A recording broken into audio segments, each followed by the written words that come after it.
Presented by Triple S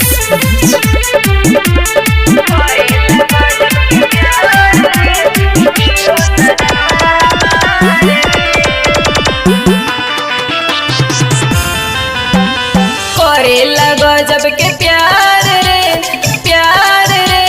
hero सजनवा हमारे रे। करेला गजब के प्यार रे हीरो सजनवा हमारे रे।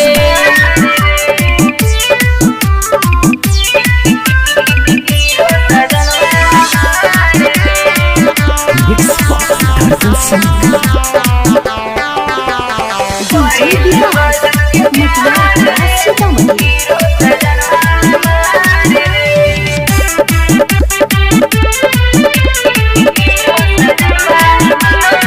रखेला हेते हेते झुलफी वो खूबे रखेला हेते हेते झुलफी वो खूबे चलेला रहिया तो हवा में उड़े। राजा ने कौवन बकरा में जादू भरते ही पाजा में होनी बेकाबू। मिलल बखूबे सुतार रे हीरो सजनवा हमारे रे। करेला गजब के प्यार रे हीरो सजनवा हमारे रे।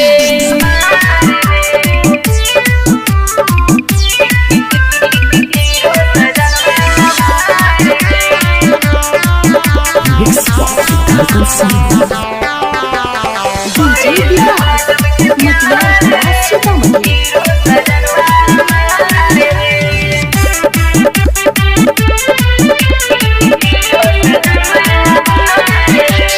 गजब के बाटे सैया हमारो ए सखी गजब के बाटे सैया हमारो। करेला दिन रात खूबे वो प्यार हो। कितना पढ़ाई करी सोनू सजन के सैया हमारे सखी मानेला मन से। करेला गजब के प्यार रे हीरो सजनवा